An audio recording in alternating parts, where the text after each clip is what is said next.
ये नीट वाला जो सब कुछ हुआ है या सुनने को मिल रहा है, आपको उससे क्या लगता है?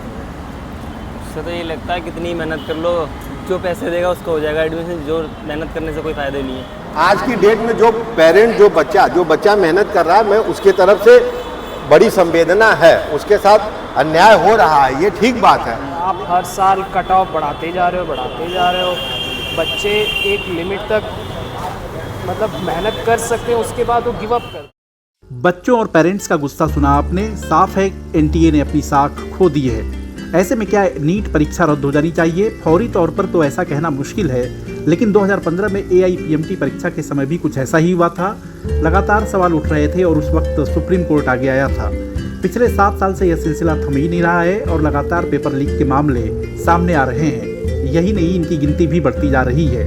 इन सब के बीच कांग्रेस नेता राहुल गांधी ने दावा किया है कि पिछले 7 साल में 70 पेपर लीक के मामले सामने आए हैं। नंबर जो भी हो, लेकिन यह तो साफ है कि परीक्षा संचालन करने वाली एजेंसियां सेफ और सिक्योर परीक्षा देने में नाकाम हुई हैं और इसीलिए अब सवाल उठने लगा है कि भारत के कर्ता धर्ता सबक क्यों नहीं ले रहे हैं, जबकि उनके पास अमेरिका, चीन जैसे सफल मॉडल सामने हैं।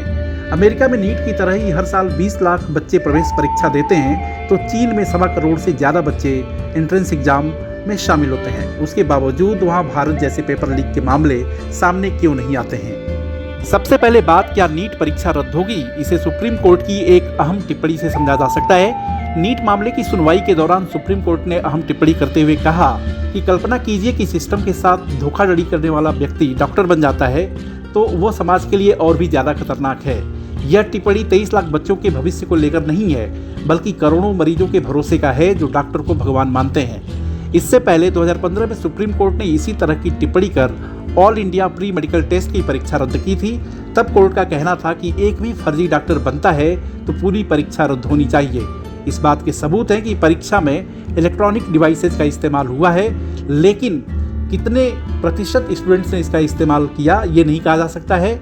ऐसे में परीक्षा रद्द करना जरूरी है। पहली बात देखिए कि जो बच्चा तैयारी करता है उसको फुलफिल नहीं हो पाता है, मतलब जिसने 2 साल ड्रॉप लेके वो कट ऑफ तक नहीं पहुंचा, क्या वो वर्थ इट नहीं था उसके लिए? और आप हर साल कट ऑफ बढ़ाते जा रहे हो, बच्चे एक लिमिट तक मतलब मेहनत कर सकते हैं, उसके बाद वो गिव अप कर देते हैं। लेकिन आप धीरे-धीरे उनका आप कैसे देखते हो जो रिजल्ट में जो एक ही मतलब 67 बच्चे 720 आउट ऑफ 720 पा गए, तो ये तो पॉसिबल लगता नहीं। हाँ, तो फिर जो मेहनत करने वाले बच्चे उनके साथ अन्याय हो रहा है। हाँ, ये तो अन्याय की बात। असल में भारत में परीक्षाओं के पेपर लीक होने के पीछे सबसे बड़ी वजह नकल माफिया और अधिकारियों के बीच साठगांठ है। सबसे ज़्यादा खतरा प्रिंटिंग प्रेस में रहता है, क्योंकि यहाँ सबसे ज़्यादा लोगों के संपर्क में पेपर आता है। इसके बाद बैंक लॉकर, क्योंकि यहाँ भी थर्ड पार्टी इन्वॉल्वमेंट होता है। इसी तरह परीक्षा करवाने वाले आयोग के स्ट्रांग रूम से पेपर लीक का सबसे ज़्यादा रिस्क होता है। यही नहीं, ऑनलाइन परीक्षा में कई बार हैकर्स भी सेंध लगाते हैं। सरकारी सर्वर उनके सॉफ्ट टारगेट होते हैं। अब समय आ गया है कि दूसरे देशों से भी सबक लिया जाए। सबसे पहले बात चीन की करते हैं, जहां पर गाओकाओ विश्व स्तर की सबसे बड़ी परीक्षा होती है। यह परीक्षा 2 से 3 दिन तक लगभग 9 घंटे चलती है। इसमें शिक्षकों की भूमिका नगण्य होती है।